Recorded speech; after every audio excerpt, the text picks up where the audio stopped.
Antes de ir a la palabra, quisiera darle algunos anuncios. El martes a las 6 de la tarde tenemos reunión de hombres. Así que a los hombres de la Iglesia Bíblica de la Esperanza de Berazategui los esperamos el martes a las 6 de la tarde. El jueves no hay estudio bíblico por esta semana nada más, porque vamos a tener una reunión entre los líderes de la iglesia. Solamente por esta semana. La próxima semana sí vamos a retomar con los estudios bíblicos. Y el sábado a las 4 de la tarde, a las 16 horas, se va a estar dando la primera reunión de mujeres. Así que el sábado a las 4, todas las mujeres de la iglesia tienen su reunión, y me puso ahí mi esposa a traer algo para compartir. Y recuerden también que en la próxima semana, como es la última semana del mes, tenemos nuestra Santa Cena. Así que el culto entonces empieza a las 5. A las 5 para tener nuestro ágape, a las 5 para tener nuestro estudio del curso de membresía. Muy bien, ahora sí, vamos a la palabra de Dios.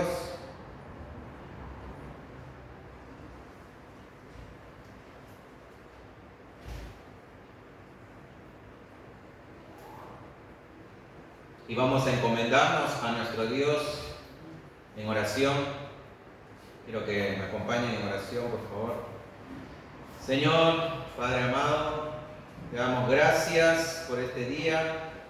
Gracias por tu misericordia, por tu bondad, por tu amor, por tu gracia. Gracias porque podemos reunirnos, Señor, libremente en este país, en esta localidad de Berazategui, para adorarte, alabarte, bendecir tu santo nombre, Señor. Te pido que estés bendiciendo ahora este momento, el momento de escuchar tu santa palabra, en el momento en el que tú hablas a nuestros corazones. Y te pido, Dios, que estés obrando en primer lugar en mí para poder predicar fielmente tu palabra. Que tu Espíritu Santo, Señor, sea hablando a través de mí, que yo sea simplemente un instrumento en tus manos para comunicar tus verdades, Señor. Pido también que tu Santo Espíritu esté obrando en el corazón de mis hermanos, las personas que nos visitan, para que tu Santo Espíritu, Señor, convenza a las personas de pecado, de juicio. Que tu Santo Espíritu, Señor, edifique sus corazones, que los alimente, que tu palabra alimente su alma, que santifique, Señor, su alma, su mente. Y todo esto, Señor, te lo pedimos en el nombre poderoso de Jesús y para tu gloria. Amén. Muy bien, ahora sí, quiero que me acompañen los que tienen Biblia al Evangelio de Juan. Hoy vamos a estar viendo el capítulo 15, de los versículos del 1 al 11. Juan 15, del 1 al 11.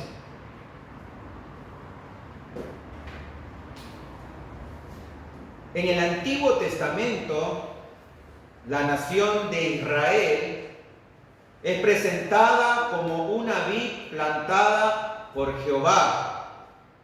En numerosos pasajes del Antiguo Testamento podemos ver cómo el Señor es el dueño y el labrador de esa viña, es decir, de Israel. Vamos a tomar unos 4 pasajes nada más para ver esto, porque hay infinidad de pasajes que nos hablan de eso. Salmo 80, del 8 al 9, ahí seguro va a aparecer en las pantallas. Salmo 80, del 8 al 9, dice así. El salmista dice: hiciste venir una vid de Egipto, echaste las naciones y la plantaste, limpiaste sitio delante de ella e hiciste arraigar sus raíces y llenó la tierra. El salmista entonces nos está hablando de cómo es que Dios hizo venir al pueblo de Israel a la vid de Egipto y echó todas las naciones fuera para que se constituyera ahí la nación de Israel. Oseas 10:1, el profeta dice, Oseas 10:1, Israel es una frondosa viña que da abundante fruto para sí mismo. Conforme a la abundancia de su fruto, multiplicó también los altares. Conforme a la bondad de su tierra, aumentaron sus ídolos. Vemos acá entonces que el profeta reconoce que Israel es la viña del Señor, pero también viene a traer juicio a la nación. Dice que conforme a la bondad de su tierra, aumentaron sus ídolos. Jeremías también trae juicio por parte de Dios a la nación de Israel. Jeremías 2:21 dice, te planté de vid escogida, simiente verdadera toda ella. ¿Cómo pues te me has vuelto sarmiento de vid extraña?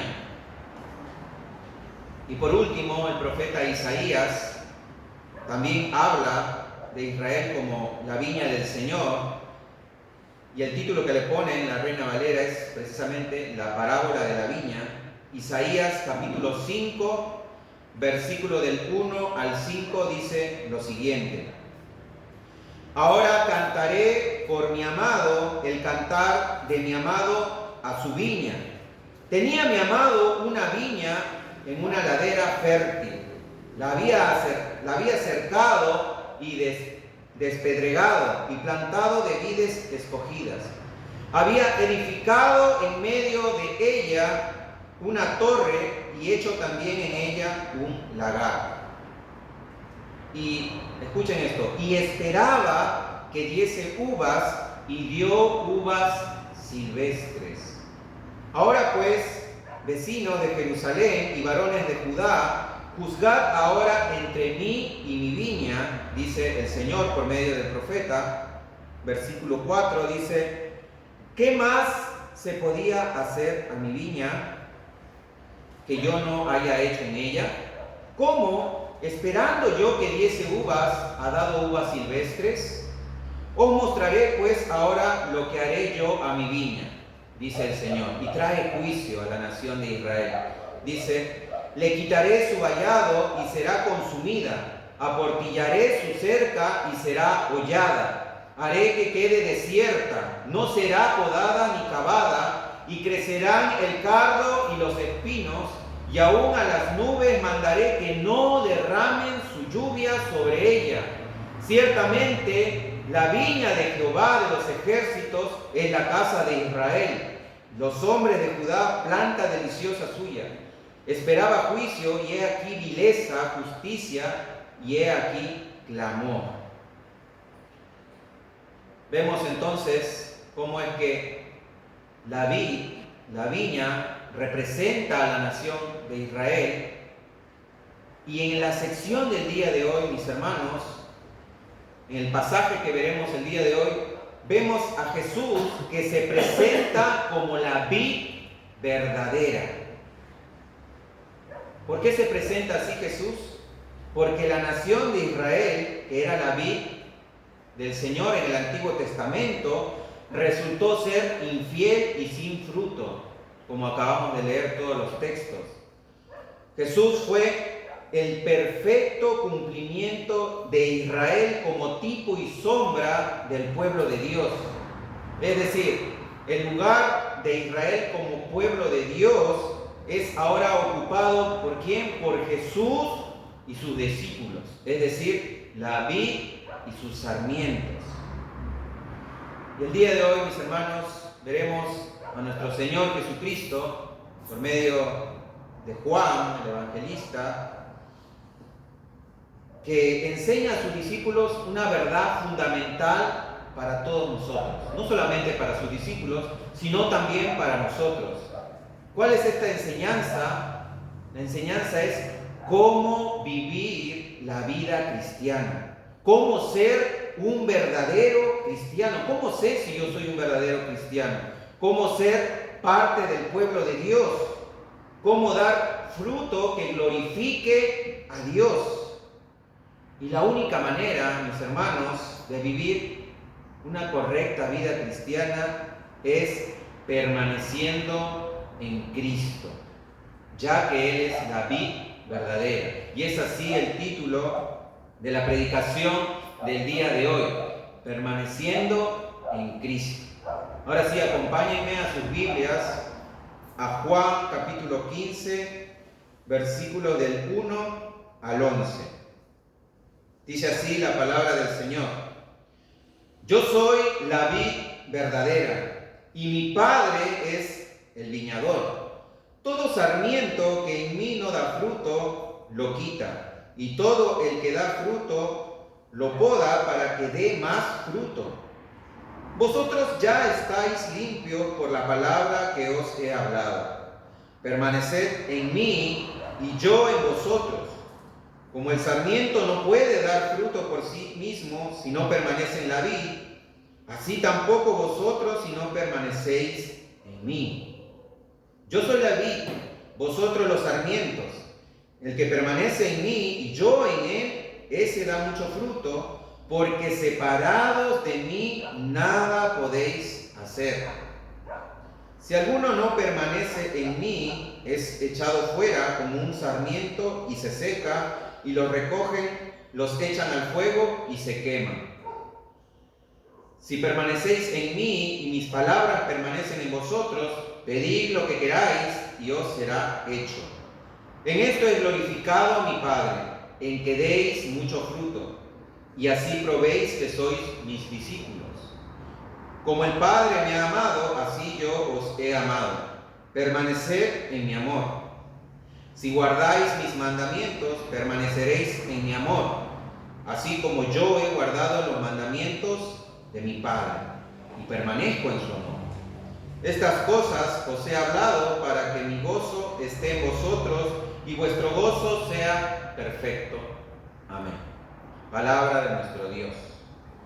Recordemos entonces, hermanos, que Jesús se encontraba con sus discípulos en el aposento alto, dándole palabras de consuelo para cuando Él se fuera. Vayamos al capítulo 14 y leamos el versículo del 1 al 3. Jesús les dice: No se turbe vuestro corazón, creed en Dios, creed también en mí. En la casa de mi Padre hay muchas moradas, si no fuera así, os lo hubiera dicho, porque voy a preparar un lugar para vosotros. Y si me voy y preparo un lugar para vosotros, vendré otra vez y os tomaré conmigo, para que donde yo estoy, allí estéis también vosotros. Como les dije, Jesús estaba consolando a sus discípulos y Él les dice que si creen en Dios, que crean también en Él. Que no se preocupen porque Él se iba a ir, pero Él se iba a ir para preparar un lugar para ellos. Y que Él iba a regresar. Una de sus promesas era que Él iba a regresar para tomar a sus discípulos y donde Él esté, también ellos estén. Jesús consoló con muchas promesas a sus discípulos a lo largo del capítulo 14, y una de esas promesas era la promesa de la tercera persona de la Trinidad, el cual es el Espíritu Santo de Dios, que vendría a morar en ellos. El Espíritu Santo, como vimos la semana pasada, vendría como maestro para enseñarles y hacerles recordar todas las cosas que Jesús les había dicho. Luego también Jesús les prometió de su paz, esa paz que solamente Dios puede dar, esa paz que sentimos al saber que todos nuestros pecados han sido perdonados, que ya no estamos enemistados con Dios, sino que hemos sido reconciliados con Él y ahora somos parte de su familia, somos parte de su pueblo. Ese era el contexto, mis hermanos. Y Jesús comienza entonces este versículo diciendo: Yo soy la vid verdadera y mi Padre es el labrador o el viñador.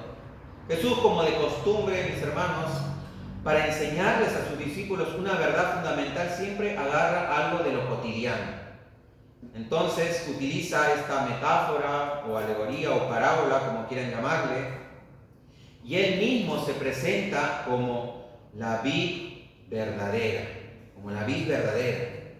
¿Por qué se presenta así nuestro Señor Jesucristo? Porque como vimos en la introducción, la nación de Israel era considerada la viña del Señor, el cual el propio Señor Jehová plantó. Pero ¿qué pasó? Resultó ser infiel y no dio frutos.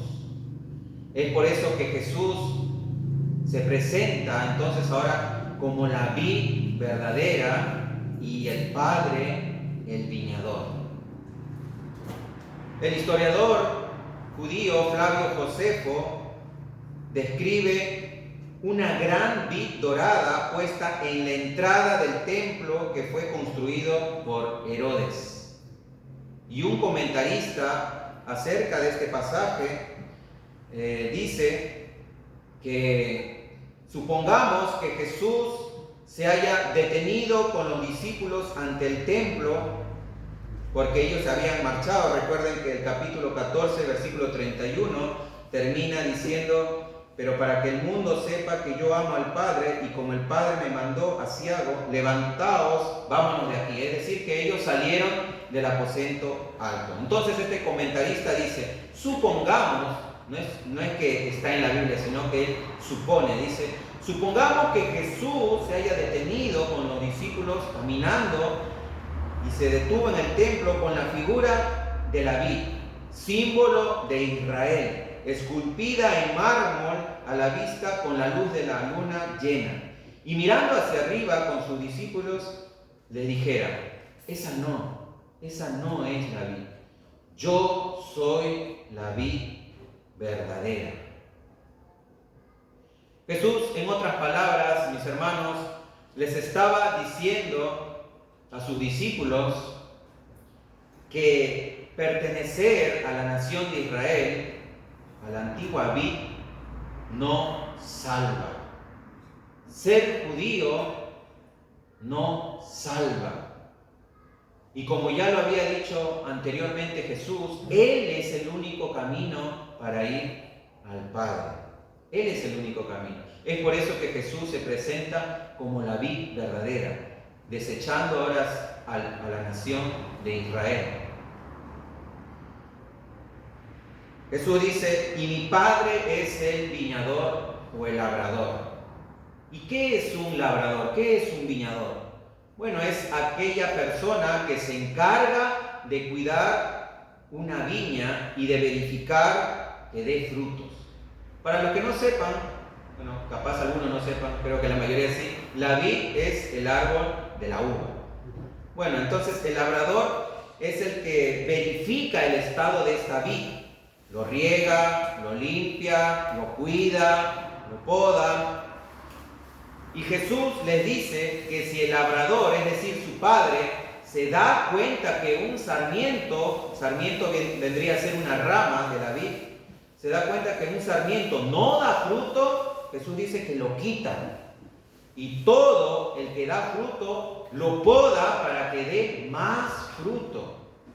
Vemos acá entonces al Padre, al Dios Padre, como el labrador de la viña. Y el apóstol Pablo dice algo semejante en su primera carta a los Corintios, primera de Corintios, capítulo 3, versículos 6 al 9, donde Pablo estaba corrigiendo a los corintios porque ellos estaban causando división, porque unos decían, yo soy de Pablo, yo soy de Cefas, yo soy de Apolos. Y Pablo les dice esto en 1 Corintios 3, versículos del 6 al 9. Él dice, yo planté, Apolos regó, pero el crecimiento lo ha dado Dios. Así que ni el que planta es algo, ni el que riega, sino Dios que da el crecimiento.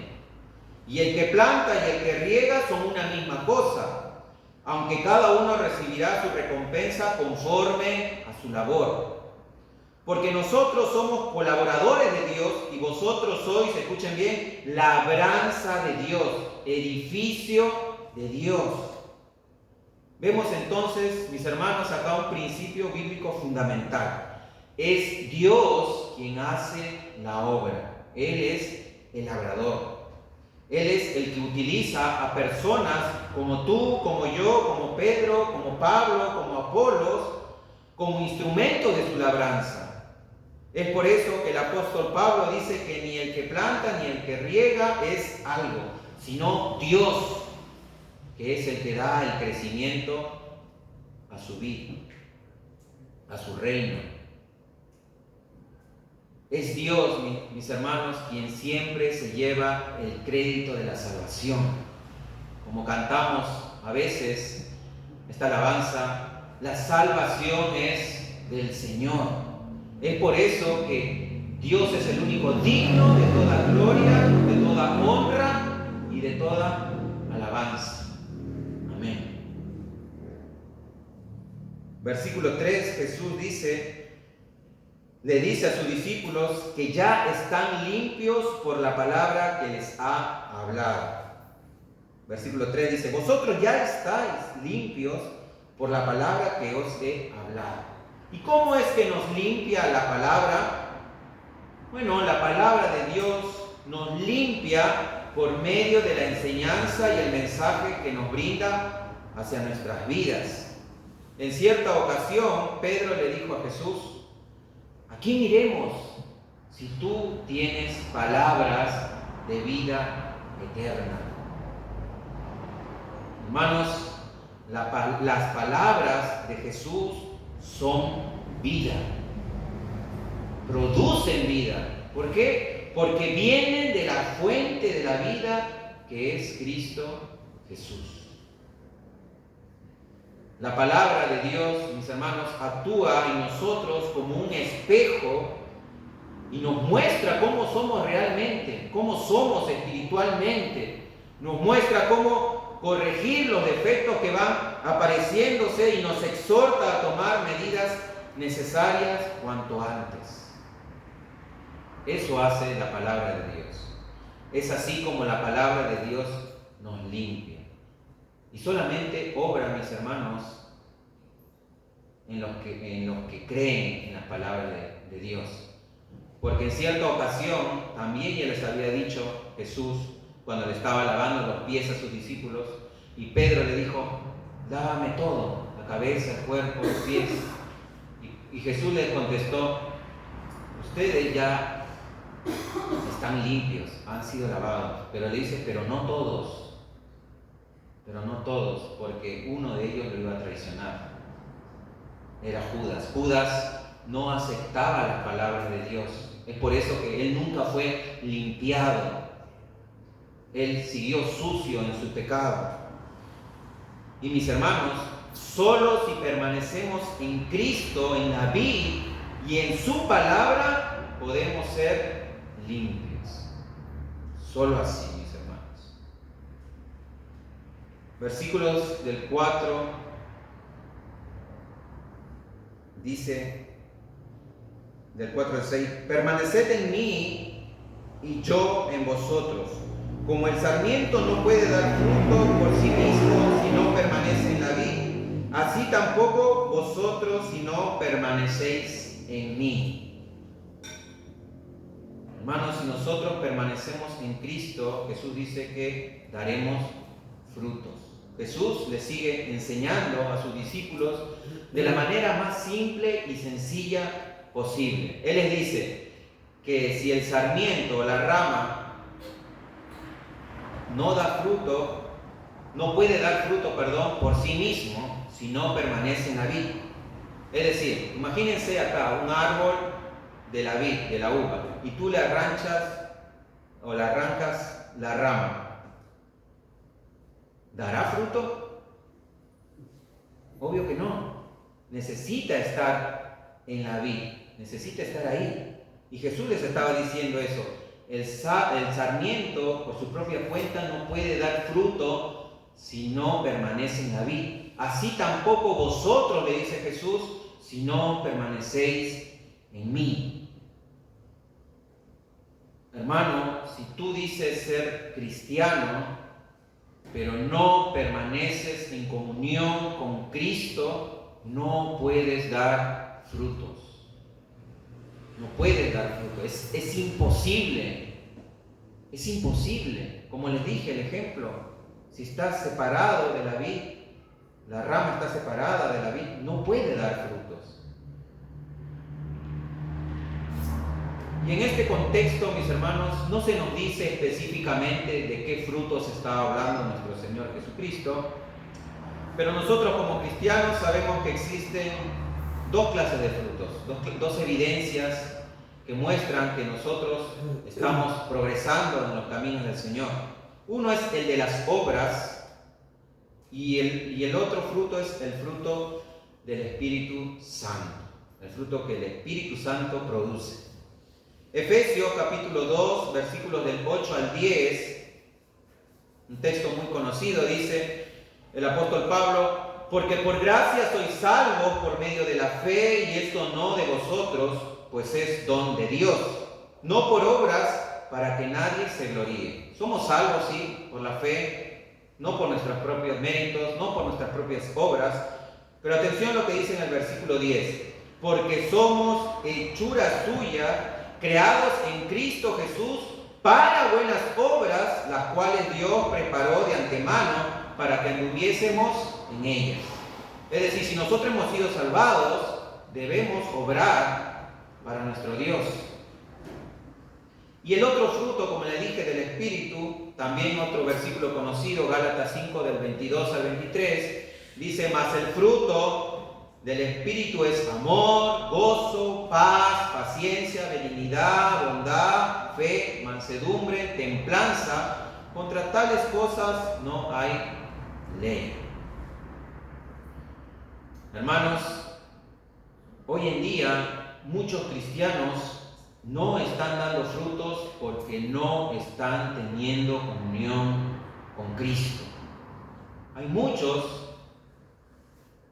en las iglesias que no hacen obras para Dios. No sirven en la iglesia, no se comprometen con la iglesia, no se congregan regularmente, no tienen ni quieren tener comunión con los hermanos. Por otro lado, también los cristianos que no dan frutos espirituales son los que no reflejan el carácter de Cristo. Como le dije, el fruto es algo que produce el Espíritu Santo. Y estas personas no tienen amor, no tienen gozo, no tienen paz en su vida, son impacientes, etcétera, etcétera. ¿Por qué? Porque no permanecen en comunión con Cristo. No están permaneciendo en la vida. Y Jesús, en el versículo 5, les vuelve a recalcar eso y les dice: yo soy la vid, vosotros los sarmientos, el que permanece en mí y yo en él, ese da mucho fruto, porque separados de mí nada podéis hacer. Nada podéis hacer. Y esto es uno de los versículos, mis hermanos, que si tú entiendes esto, si este versículo cobra vida en tu corazón, lo entendiste todo. La verdad que lo entendiste todo. ¿A qué se refiere Jesús con nada podéis hacer? Bueno, nada es nada. Se refiere a todo lo que tiene que ver con la extensión del reino y su glorificación. Si no estás unido a Cristo, no vas a ser parte de la extensión del reino, ni vas a glorificar su santo nombre. Hermanos, tú puedes estar obrando para Dios de distintas maneras y sin embargo no estar haciendo nada que lo glorifique a Él. Todo lo contrario a lo que había dicho anteriormente. Tú puedes estar asistiendo a la iglesia, participando en algún ministerio, ayudando a la iglesia, juntarte con los hermanos, etcétera, etcétera, y sin embargo no estar produciendo fruto. ¿Pero por qué? ¿Saben por qué? Porque lo puedes estar haciendo de manera religiosa, es decir, sin tener comunión real con Cristo. Ya hay muchas personas así en las iglesias, que sirven en la iglesia, están ahí activos, pero en la intimidad no tienen comunión real con Él. Y mis hermanos, esto se ve reflejado en su carácter, en su comportamiento, en su forma de hablar. Como les dije, quizás exteriormente puedas estar siendo muy activo en la iglesia y puedas estar engañando a muchos con tus obras y tu servicio, pero a Dios no lo puedes engañar. Y el propósito, mis hermanos, más que el obrar, el propósito del Evangelio es que el hombre sea transformado a la imagen de Cristo Jesús. Ese es el propósito para el cual el Señor nos salvó, ser transformados a la imagen de Cristo.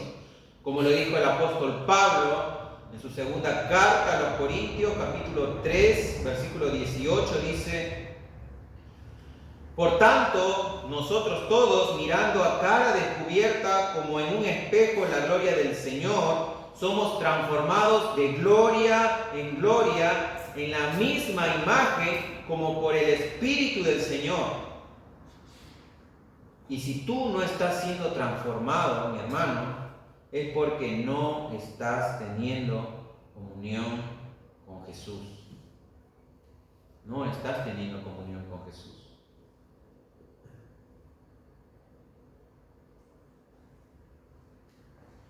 Y Jesús, mis hermanos, no solamente les dice eso, sino que Él les da una advertencia a estas personas que no permanecen en Él. Versículo 6 dice: si alguno no permanece en mí, es echado fuera como un sarmiento y se seca. Y los recogen, los echan al fuego y se queman. Y aquí en este versículo hay mucha controversia. Existen dos posturas acerca del significado de este versículo. Algunos comentaristas opinan que este versículo apunta hacia el futuro, es decir, al día del juicio, cuando los incrédulos serán echados en el fuego eterno. Y esto parece lo más lógico. Es más, algunos de la línea doctrinal arminiana usan este versículo para decir que la salvación se pierde, pero no es así. Nosotros sabemos que no es así. Sin embargo, hay otros comentaristas también que opinan que Jesús no tiene en mente el castigo eterno en este versículo, sino que Él enseña que el discípulo que pierde la relación íntima con Él se vuelve inútil, es decir, que no produce fruto. Y yo personalmente me inclino más a esta segunda interpretación. ¿Por qué? ¿Por qué? Porque viendo el contexto, en primer lugar, Jesús estaba hablando específicamente a sus discípulos, a los 11 que quedaban. No hay inconversos, no estaba Judas ahí. Y en segundo lugar, porque Jesús dice, los recogen, en plural, los echan al fuego y se queman. Es decir, que el padre, el viñador, el labrador, no es el que lo recoge, sino que hay otras personas que recogen el sarmiento caído y los echan al fuego.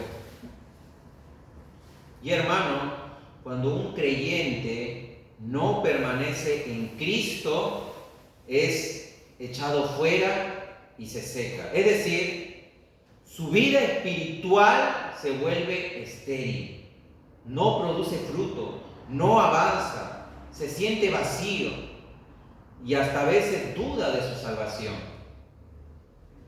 Pero no es que pierda la salvación, sino que el no permanecer en Cristo le hace pensar eso. Es ahí, mis hermanos, donde las personas de afuera hacen leña del árbol caído. Empiezan a burlarse de él y de su fe. Es más, hasta las propias personas de la iglesia, cuando ven a alguien así, que no está permaneciendo en Cristo, empiezan a dudar si es un verdadero creyente, ya que su comportamiento no refleja el carácter de Cristo. Y hermanos, solo permaneciendo en Cristo daremos fruto.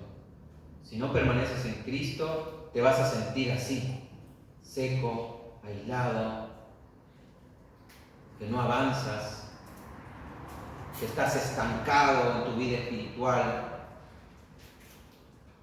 Todo por no permanecer en la vid. Si no permaneces en la vid, es imposible que dé fruto. Es imposible. Versículo 7. Jesús les da a sus discípulos una bendición adicional a los que permanecen en Él. A los que permanecen en Él y en sus palabras. Dice así, versículo 7. Si permanecéis en mí y en mis palabras, y mis palabras permanecen en vosotros, pedid lo que queráis y os será hecho. Hermanos, cuando permanecemos en íntima comunión con Cristo y sus palabras, sus mandamientos controlan nuestra conducta, nuestra vida, todo lo que pidamos será hecho. ¿Pero por qué? Porque cuando estamos en comunión, en íntima comunión con Cristo y obedecemos sus palabras, ¿qué es lo que pasa? El corazón del creyente se alinea al corazón de Cristo. Nuestros deseos ahora serán los deseos de Cristo, así como la mente nuestra será la mente de Cristo. Y el propio apóstol Pablo, en su primera carta a los Corintios, precisamente, 1 Corintios 2:16, dice: porque ¿quién conoció la mente del Señor? ¿Quién le instruirá? Mas nosotros tenemos la mente del Señor, dice Pablo. Hermanos, cuando estemos en comunión, en íntima comunión con Cristo, cuando permanezcamos en la vid, cuando esto suceda, ya no pediremos para nuestros propios deleites, sino que pediremos cosas para glorificar a Dios, siempre a Dios. Y esto hace que la oración sea efectiva. Es ahí donde Dios contesta las oraciones. Porque ya no estás pidiendo egoístamente para tus propios deleites, sino para glorificar a Dios, para ayudar a los hermanos.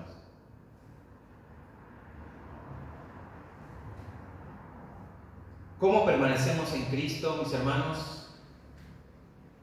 Permanecemos en Cristo si permanecemos en el amor. Versículo 9 y 10 dice: como el Padre me ha amado, así también yo os he amado. Permaneced en mi amor. Si guardáis mis mandamientos, permaneceréis en mi amor. Así como yo he guardado los mandamientos de mi Padre y permanezco en su amor. Jesús le dice a sus discípulos que como Él ha amado a su Padre, Él también los ama a ellos. El Padre ama a Jesús.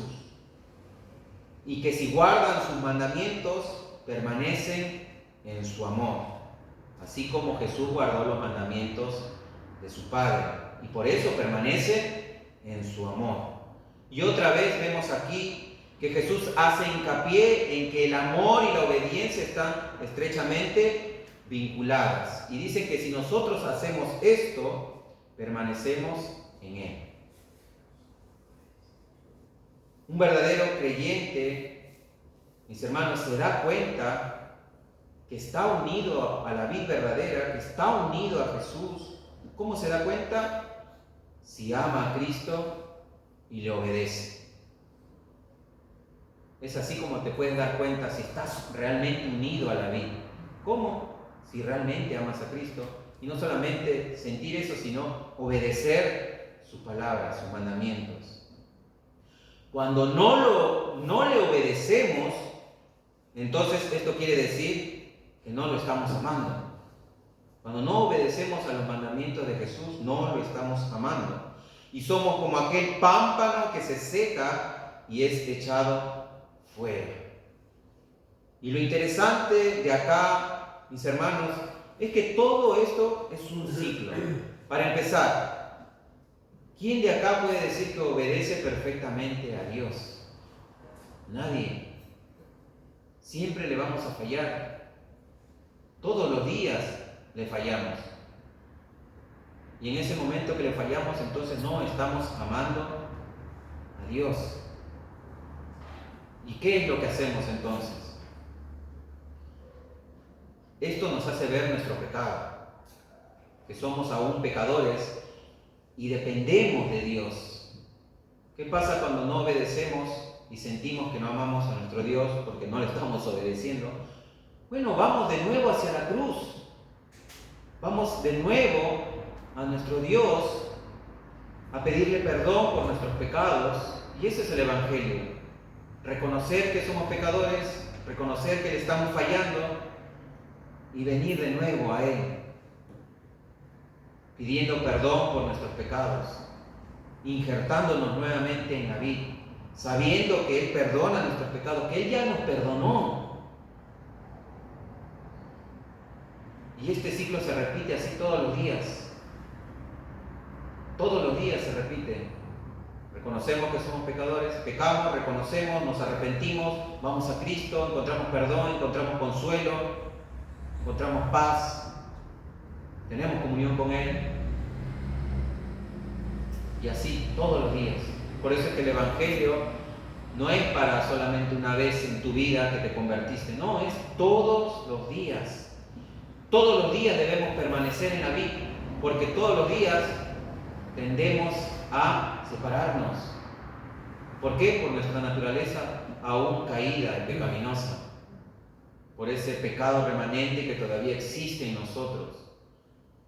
Por eso es que Jesús le dice: permanezcan en mí, permanezcan en mí. Y una de las consecuencias, mis hermanos, de permanecer en Cristo es el gozo. Versículo 11 dice: estas cosas os he hablado para que mi gozo esté en vosotros y vuestro gozo sea perfecto. Jesús le dice a sus discípulos que todo esto que les está hablando, es decir, acerca de permanecer en Él, de estar unidos a Él, de tener comunión todos los días con Él, dice que todas estas cosas las ha hablado para que su gozo, el gozo de Jesús, esté en ellos y ese gozo se perfeccione. En otras palabras, mis hermanos, para que lo entiendan mejor, Jesús les está diciendo que si ellos logran entender esta verdad de estar unidos a Él, ellos serán los hombres más felices del mundo. ¿Por qué? Porque Jesús era un hombre lleno de gozo. Jesús entendía las verdades espirituales, pero sus discípulos aún no. Y Jesús le dice que si ustedes entienden todas estas cosas que he hablado, mi gozo va a estar en ustedes. Y mis hermanos, el Evangelio bien entendido produce gozo en el creyente. Porque si no entiendes bien el Evangelio, si solamente te levantas y dices: soy un pecador, y te torturas a ti mismo diciendo: soy un pecador, no vas a vivir en gozo. En cambio, cuando entiendes que sí, eres un pecador, pero que Cristo vino a morir por nuestros pecados, eso trae gozo a nuestras vidas. ¿Por qué? Porque ya hemos sido perdonados. Entender que si permanecemos en Cristo, produce fruto en nuestras vidas, esto trae gozo. Y mis hermanos, mientras más y más vayamos entendiendo a Jesús por medio de la comunión con Él, más y más gozo vamos a tener. Mientras más se nos revele la palabra de Dios a nuestras vidas, más y más gozo vamos a tener y más fruto vamos a dar. Nuestro gozo se tiene que perfeccionar. Eso es lo que dice Jesús. No podemos ser cristianos sin gozo. Y si lo somos, si eres uno de esos cristianos que no tiene gozo, es porque aún no has entendido muy bien el Evangelio. Y te invito a que reflexiones, entiendas, estudies nuevamente la palabra, para que cuando entiendas ese amor de Cristo, ese amor que de tal manera Dios el Padre envió a su Hijo para que muera por tus pecados, vas a rebosar de gozo, porque ya no hay más condenación para nosotros. Ya no hay más condenación. Somos libres del pecado. Somos parte de la familia de Dios. Eso te debe de llenar de gozo. Debe rebosar tu corazón cada vez que medites en el Evangelio. Y para terminar, mis hermanos, Jesús dice que Él es la vid verdadera y nosotros, sus discípulos, y nosotros los que hemos creído somos los pámpanos, los sarmientos, las ramas. Jesús dice que nosotros debemos permanecer en Él para poder dar frutos, porque separados de Él nada podemos hacer. Eso quiero que se te quede grabado en tu cabeza. Este es mi versículo favorito de la Biblia. Y cuando yo lo entendí, mis hermanos, cambió mi forma de tener comunión con Dios. Dije, bueno, acá está más claro que el agua. Si quiero progresar en la vida, si quiero dar fruto, necesito permanecer en Cristo Jesús. Necesito tener comunión con Él todos los días. Todos los días. Un día que no lea la Biblia, un día que no ore, es un día perdido, es un día que no he permanecido en la vida. Es un día en el cual no voy a vivir con gozo. Es un día en el cual no voy a producir fruto. Y si pasan más días sin hacer eso, tú mismo te vas a dar cuenta de lo miserable que te vas a sentir. Vas a sentirte vacío. ¿Por qué? Porque no estás permaneciendo en la vida. Te estás secando, como dice Jesús. Te estás secando. Y mis hermanos, quiero que mediten en ese versículo 5 en la semana. Y por último, el propósito, mis hermanos, según nuestra confesión de fe, según la Biblia, el propósito para el cual fue creado el hombre, ¿cuál es? Glorificar a Dios. Glorificar a Dios. Por eso salteé el versículo 8 que dice: en esto es glorificado mi Padre, en que deis mucho fruto, y así probéis que sois mis discípulos. En esto es glorificado mi Padre. Si tú permaneces en Cristo, das fruto, y en eso se glorifica el Padre, en que deis mucho fruto. Al Padre le interesan los frutos. Al Padre le agrada cuando producimos mucho fruto. Y con fruto, mis hermanos, no me estoy refiriendo tanto a las obras, sino al carácter. Eso es lo más importante. Cuando nos parecemos más a Cristo, glorificamos más a Dios. Y solo cuando glorificamos a Dios, estamos probando verdaderamente que somos discípulos de Cristo. Las preguntas para reflexionar en esta semana es: ¿estoy dando fruto? Yo como cristiano, ¿estoy dando fruto? ¿Estoy agradándole a Dios? Dios puede verme y puede sonreír porque se agrada de mi vida, porque le estoy dando frutos. ¿Estoy glorificando a Dios? Que ese es el propósito para el cual fui salvado, glorificar a Dios por la eternidad. Y mis hermanos, si no lo estás haciendo, te invito a a ir de nuevo al Evangelio, a arrepentirte de tus pecados, ir a los pies de Jesús y rogarle que quieras permanecer en Él, que eso es lo más importante. Lo único que tienes que hacer es permanecer en Él. Por naturaleza no queremos permanecer en Él. Por eso debemos rogarle al Señor que sea su Santo Espíritu que nos traiga de rodillas hacia el trono de la gracia, que sea su Santo Espíritu el que produzca esa hambre por leer la palabra de Dios, que sea su Santo Espíritu el que nos ayude a tener comunión con Cristo. Oramos, hermanos. Dios mío, Señor, Padre amado, damos gracias por este día, gracias por tu misericordia, gracias por tu palabra, Señor, gracias porque tu palabra nos confronta, porque entendemos que eres tú hablando, Señor, a nuestros corazones. Entendemos, Señor, que tú nos transmites tu voluntad a través de tu palabra. Te rogamos, Señor, que en esta noche no nos vayamos simplemente con mera información, sino que tu Espíritu Santo esté obrando en nosotros en el transcurso de la semana, que podamos meditar, Señor, en esta verdad de permanecer en ti, que podamos reflexionar si realmente estamos dando frutos que glorifiquen tu santo nombre. Te lo pido, Dios, ten misericordia de nosotros. Mira a tu pueblo, Señor. Ayúdanos, Padre, ayúdanos, Cristo, ayúdanos, Espíritu Santo, a permanecer en la vid verdadera que es Cristo Jesús. En tu nombre, Padre, oramos agradecidos. Amén, amén y amén.